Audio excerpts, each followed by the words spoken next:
Number 1 TV Kannada ಶೀಘ್ರದಲ್ಲೇ tour with Suman ನಮ್ಮ ಸ್ಥಳಕ್ಕೆ ನಿಮ್ಮ ಸುಮನ್ ಜೊತೆ ಎಂಬ ಹೊಸ ಕಾರ್ಯಕ್ರಮವನ್ನು ಪ್ರಾರಂಭಿಸಲಾಗುತ್ತಿದೆ. ಇದು ಟೂರಿಸ್ಟ್ ಸಪೋರ್ಟ್ ಹಾಗೂ ಐತಿಹಾಸಿಕ ಸ್ಥಳಗಳ ಬಗ್ಗೆ ಸಂಪೂರ್ಣ ಮಾರ್ಗದರ್ಶನ ನೀಡುತ್ತದೆ. ಅಪ್ಡೇಟ್ಗಾಗಿ ದಯವಿಟ್ಟು ನಮ್ಮ ಚಾನೆಲ್ ಅನ್ನು ಸಬ್ಸ್ಕ್ರೈಬ್ ಮಾಡಿ. ನಂಬರ್ 1 ಟಿವಿಗೆ ಸ್ವಾಗತ. ನಾನು ಸೌಮ್ಯ.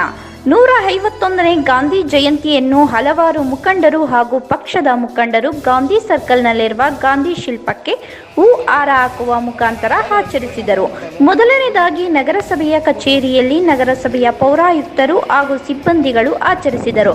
ನಂತರ ಕಾಂಗ್ರೆಸ್ ಅಧ್ಯಕ್ಷರಾದ ಮೊದಲ ಮತ್ತು ಅವರ ನೇತೃತ್ವದಲ್ಲಿ ಹಲವಾರು ಕಾಂಗ್ರೆಸ್ ನಾಯಕರು ಹೂವಿನ ಹಾರ ಹಾಕಿ, ನಂತರ ಮಾಜಿ ಕೂಡಾ ಅಧ್ಯಕ್ಷರಾದ ಜೈಪಾಲ್ ರವರ ನೇತೃತ್ವದಲ್ಲಿ ನಂತರ ಕೆಜಿಎಫ್ನ ಬಿಜೆಪಿ ತಂಡದಿಂದ ಹೂವಿನ ಹಾರ ಹಾಕಿ ರಾಬರ್ಟ್ಸನ್ ಪೇಟೆ ಪೊಲೀಸ್ ಠಾಣೆಯನ್ನು ಸ್ವಚ್ಛಗೊಳಿಸುವ ಮೂಲಕ ಗಾಂಧಿ ಜಯಂತಿಯನ್ನು ಆಚರಿಸಿದರು.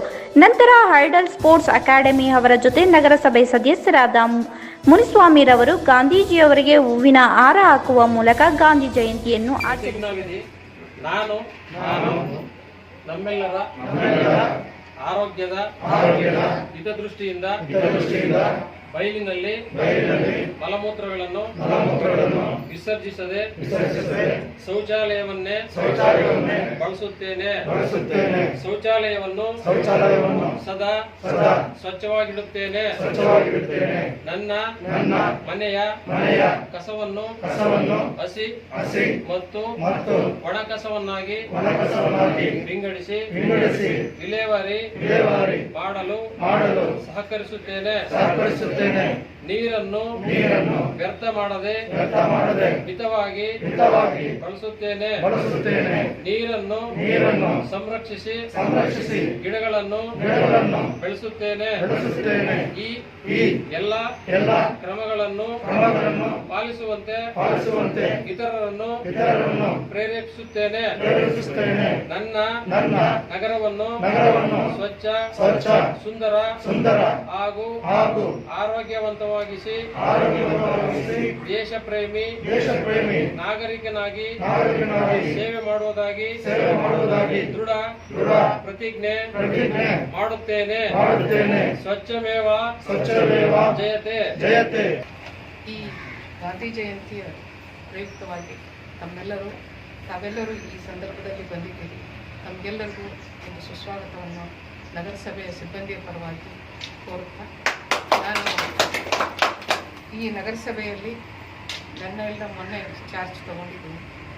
ಈ ಸಂದರ್ಭದಲ್ಲಿ 2 ವಿಷಯ ಹೇಳೋದಕ್ಕೆ ಇಷ್ಟಪಡ್ತೀನಿ. ಮೊದಲನೇದಾಗಿ ನಾವೆಲ್ಲರೂ ಸೇರಿ ಪರೋಕ್ಷವಾಗಿ ಪ್ರತ್ಯಕ್ಷವಾಗಿ ಈ ನಗರಸಭೆಯ ವ್ಯಾಪ್ತಿಯಲ್ಲಿರ್ತಕ್ಕಂಥ ಎಲ್ಲ ಕೆಲಸ ಕಾರ್ಯಗಳನ್ನು ಒಗ್ಗೂಡಿ ಶಾಂತ ರೀತಿಯಿಂದ ಸುಲಲಿತವಾಗಿ ಜನಸಾಮಾನ್ಯರಿಗೆ ಮುಟ್ಟುವಂತೆ ಮಾಡಲಿಕ್ಕೆ ತಾವು ಎಲ್ಲರೂ ನಮ್ಮ ಕೈ ಜೋಡಿಸಬೇಕು ಅಂತಂದೇಳಿ ನನ್ನ ಸಿಬ್ಬಂದಿಯ ಪರವಾಗಿ ನಾನು ಕಳಕಳಿಯಿಂದ ತಮ್ಮನ್ನು ಎಲ್ಲ ಕೌನ್ಸಿಲರ್ಸ್ಗಳನ್ನು ಸಾರ್ವಜನಿಕರನ್ನು ಕೇಳ್ಕೊಳ್ತೀನಿ. ನಂಬರ್ 2, ನಾನು ಇಲ್ಲಿ ಬಂದು ನೋಡಿದ ನಂತರ ಸುಮಾರು ಸಮಸ್ಯೆಗಳಿದ್ದಾವೆ. ಆ ಸಮಸ್ಯೆಗಳನ್ನು அனைவருக்கும் நன்கு தெரியும்.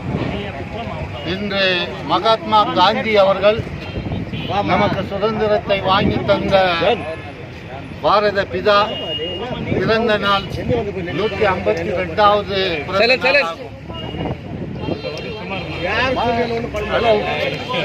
உங்கள் அனைவருக்கும் நன்கு தெரியும். மகாத்மா காந்தி அவர்கள் எத்தனையோ ஃப்ரீடம் ஃபைட்டை நம்ம பார்த்துருக்கின்றோம்.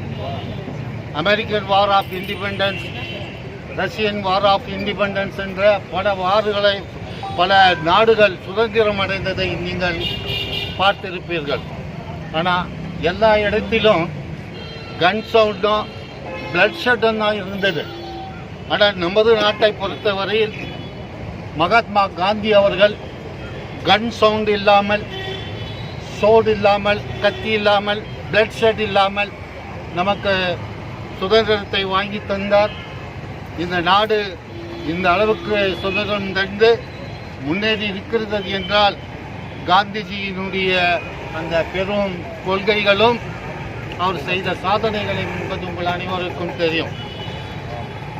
காந்திஜி அவர்கள் இந்த நாட்டில் நமக்காக உழைத்து கொண்டிருக்கும் பொழுது ஜாதி மதம், மாகாணம் இவையெல்லாம் எதுவும் இல்லை. இந்தியன் நாம் அனைவரும் ஒரு மக்கள், ஒரு இந்திய நாட்டின் மக்கள் என்பதை மனதில் கொண்டு அவர் உழைத்திருந்தது உங்கள் அனைவருக்கும் நன்கு தெரியும். அந்த பாரத பிதாவை ஆர்எஸ்எஸ்ஐ சார்ந்த ஒரு கொடியவன் சுட்டு கொன்றான் என்பது உங்கள் அனைவருக்கும் நன்கு தெரியும். நம்முடைய மகாத்மா காந்தி அவர்கள் 151வது பிறந்த நாளை 51 முடிஞ்சு 52 கால் எடுத்து வைக்கும் அந்த நேரத்தில் காந்தி நாட்டுக்காகவும் நம் இந்தியா சுதந்திரத்துக்காகவும் பாடுபட்டவர். அது எல்லாருக்கும் தெரிஞ்ச விஷயம். இன்னைக்கு காந்தி மட்டும் இல்லை, ஜவஹர்லால் நேரு அவர்களும், வல்லலார் பட்டேல் அவர்களும், ஜிந்தா அவர்களும், டாக்டர் அம்பேத்கர் அவர்களும், மற்ற எல்லா தலைவர்களும், நாட்டுக்கு தேசிய தலைவர்களும் இந்த நாட்டுக்காக பாடுபட்டவர்கள். இந்த நேரத்தில் காந்தி நம் மறக்காமல் நம் பிறந்த நாளை தேசிய காங்கிரஸ் கமிட்டி சார்பில் இதை கொண்டாடி கொண்டிருக்கின்றோம். Down, down! Down, down! Down, down! Down, down! ஒரு வார்த்தை அவர் சொன்னார். என்று இந்த நாட்டிலே ஒரு பெண்மணி தனியாக இரவு நேரத்திலே வீட்டுக்கு செல்கிறார்களோ அன்றுதான் முழு சுதந்திரம் பெற்றது என்று நான் நினைப்பேன் என்று மகாத்மா காந்தி அவர்கள் சொல்லியிருக்கிறார். ஆனால் இன்று என்ன நடந்து கொண்டிருக்கிறது? உத்தரப்பிரதேசத்திலே ஒரு மாணவி, மானிஷா என்ற ஒரு மாணவியை 4 கொடூரமானவர்கள் 4 பேர்கள் சேர்ந்து பலாத்காரம் செய்து அவரை கொன்றுவிட்டிருக்கிறார்கள். அங்கு இருக்கக்கூடிய பிஜேபி அரசானது போலீஸ் துணையுடன் இரவோடு இரவாக, அதாவது ராத்திரி 2:30 மணிக்கு அந்த பெண்ணுடைய பெற்றோர்களுக்கும் தெரியப்படுத்தாமல் அவர்களே கொண்டு போய் சுடுகாட்டுக்கு கொண்டு போய் அதை தீமுட்டி விடுகிறார்கள். இந்த அக்குறும்பம் உலகத்தில் எங்குமே நடக்காது. இதை பார்த்து கொண்டிருக்கிறார் நரேந்திர மோடி பிரசிடென்ட். இவங்கெல்லாம் இதை பார்த்து நிற்கிறாங்க. இந்த நிகழ்ச்சி நடந்து 2வது நாள் அதே உத்தரப்பிரதேசத்தில் 22 வயசு மாணவிய 2 பேர் பலாத்காரம் செய்து கொண்டிருக்கிறாங்க.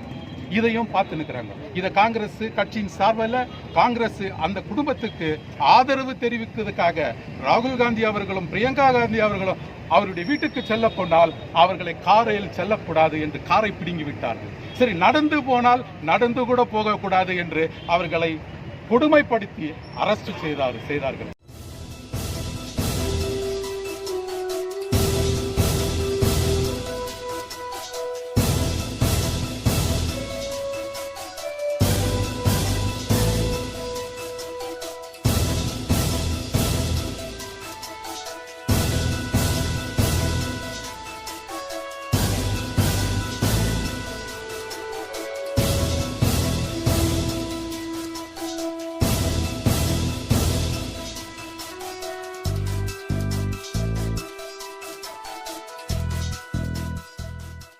ಅದೇ ಇವತ್ತು 151ನೇ ಗಾಂಧಿ ಜಯಂತಿ ಇರೋದ್ರಿಂದ ನಾವು ಭಾರತೀಯ ಜನತಾ ಪಾರ್ಟಿ KJP ಇಂದ ನಾವು ಗಾಂಧೀಜಿಗೆ ಗಾರ್ಲೆಂಡ್ ಮಾಡಿ ಮತ್ತು ಸ್ವಚ್ಛ ಭಾರತ್ ಏನು ನಮ್ಮ ಪ್ರಧಾನಿ ನರೇಂದ್ರ ಮೋದಿ ಅವರು 2014ನಲ್ಲಿ ಆದೇಶ ಕೊಟ್ಟಿದ್ದಾರೋ ಅದ್ರ ಮೇಲೆ ನಾವು ವರ್ಷ ಅದನ್ನು ಫಾಲೋ ಮಾಡ್ಕೊಂಡು ಬರ್ತಾಯಿದ್ದೀವಿ.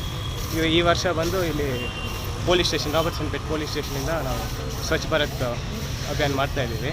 ಸೊ ಎಲ್ಲ ನಮ್ಮ ಪಾರ್ಟಿ ಮುಖಂಡರು, ಯುವ ಮೋರ್ಚಾ ಕಾರ್ಯಕರ್ತರು ಎಲ್ಲ ಸೇರ್ಕೊಂಡು ಮಾಡ್ತಾಯಿದ್ದೀವಿ. ನಮ್ಮ ಕಮಲನ ಊರಲ್ಲಿ ಇಲ್ಲ, ಅವ್ರ ಆದೇಶ ಕೊಟ್ಟಿದ್ದಾರೆ, ಅವ್ರ ಆದೇಶ ಮೇಲೆ ಮಾಡ್ತಾಯಿದ್ದೀವಿ.